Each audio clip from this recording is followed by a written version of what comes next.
anything for you, but I will not give my child away.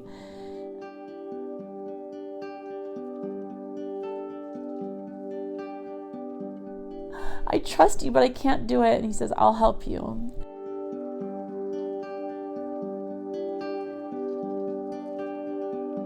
So as we were in the hospital, we were taking our turns and everything, and Josh looked down and he said, Shannon, we need to get as many prayers as we can.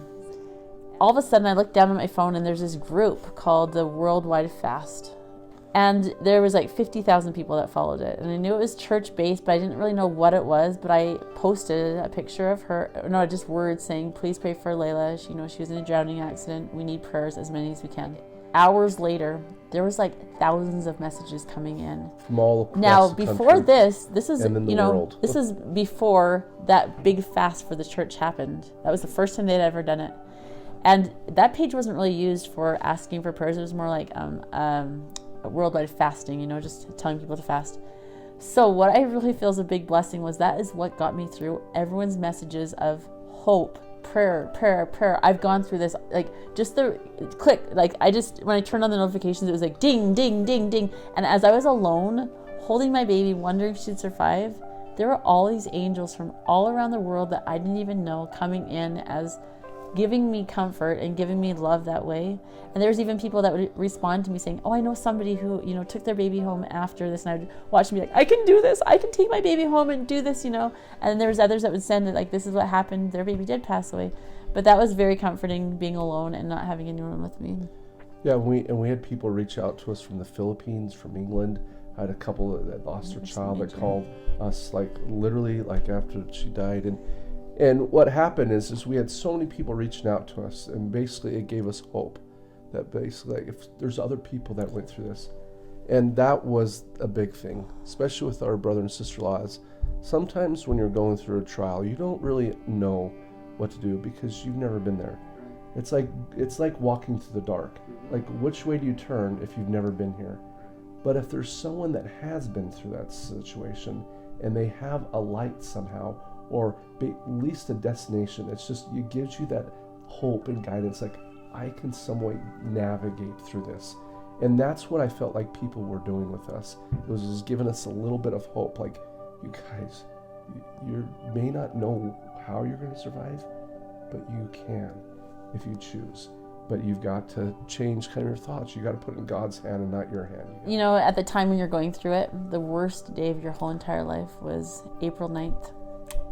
That was the day that she did pass away. I remember just 5 hours before, Josh was coming to to have more time with Layla. And I remember walking into the bathroom just before he came and looking in the mirror and just weeping. And when I say weeping, it's like when you hear in the scriptures of weeping and gnashing of teeth. That's what I just felt like, wailing and just giving myself all to God and being like, why did this happen to me? I've tried so hard my whole life to be good, to follow you, to just obey you, and what else do I need to do? And you feel like you just want to give your whole soul to God, And I remember looking in the mirror and just having this thought come to me from God saying, that's your will, Shannon, but that's not my will.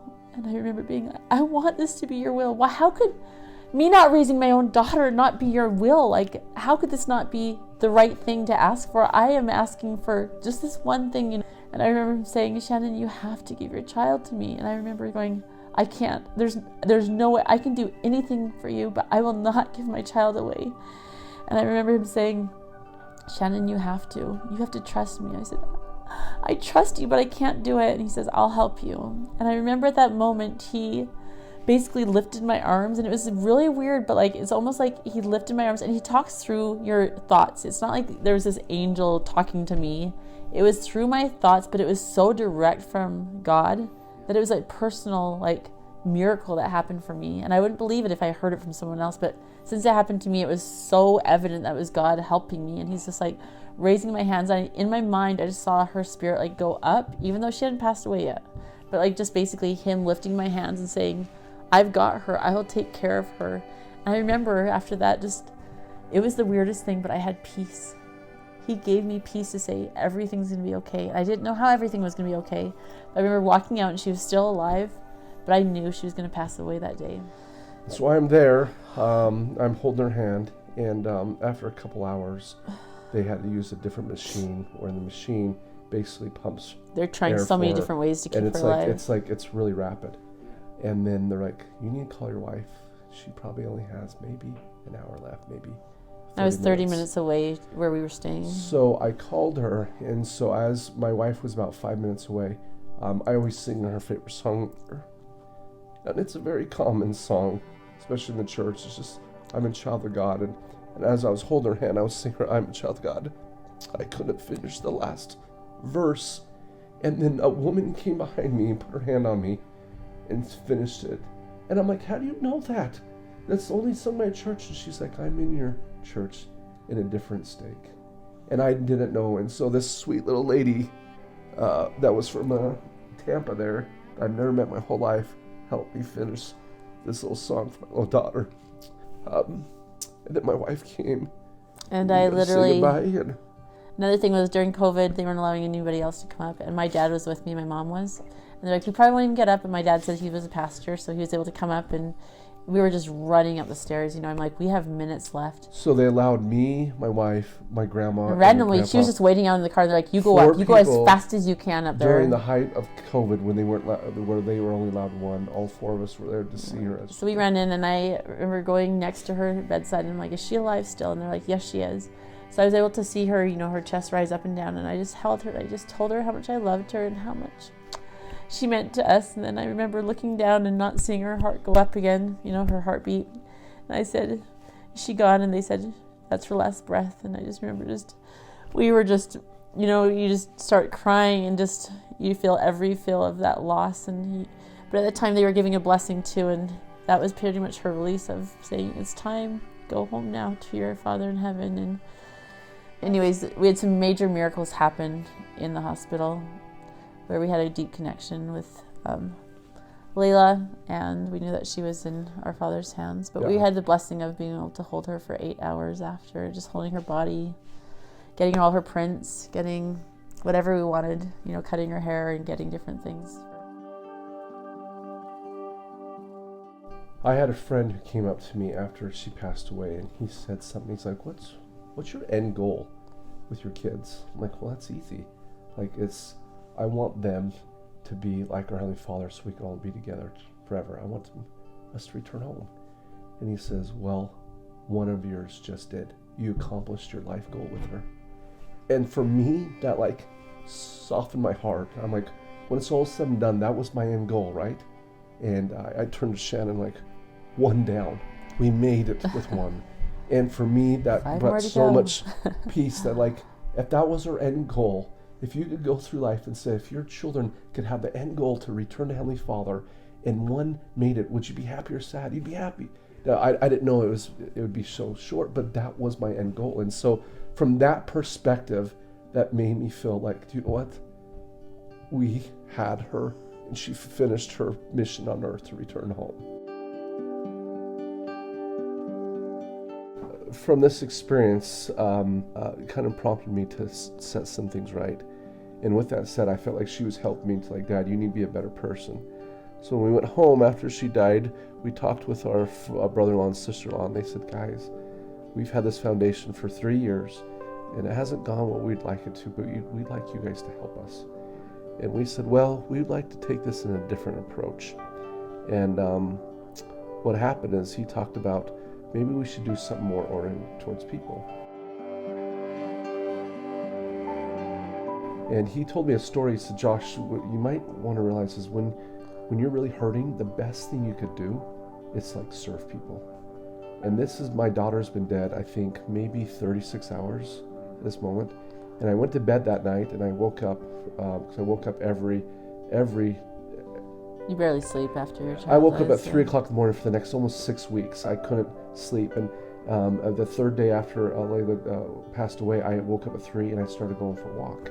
And as I was walking outside, I came over this neighbor's, and this neighbor's garbage can looked like it got rampaged by raccoons. Trash was everywhere. And I remember his message is serve others. I'm like, how is service going to help me? And so I decided to put it to the test. So anyway, I'm like, I'll just help out. So for the next 10, 15 minutes, I just cleaned up this guy's yard. And as I put all this back in the garbage can, I was walking away and I realized that was the first time in 3 days that I didn't feel sorry for myself, that I didn't feel sad or depressed, that I didn't feel helpless. And I realized, is this what this thing is all about? Is helping people through service? Is this the secret sauce that people are talking about? And I went home and then we talked about it. We said we'd like to get involved. And so we came up with the name of this organization, and we call it Survivors. And it's spelled a little different. It's SRVIVRS. So we serve so I can survive. Survivors. And while you're doing this, of course, you're serving others, and they're feeling the reaps of that too. But at this time, I remember going through all the feels. And I don't think that we were just strong the whole time. We went through depression. We went through the sadness, the blaming, the, why God, and the what could have, should have. We still go through those, daily and stuff.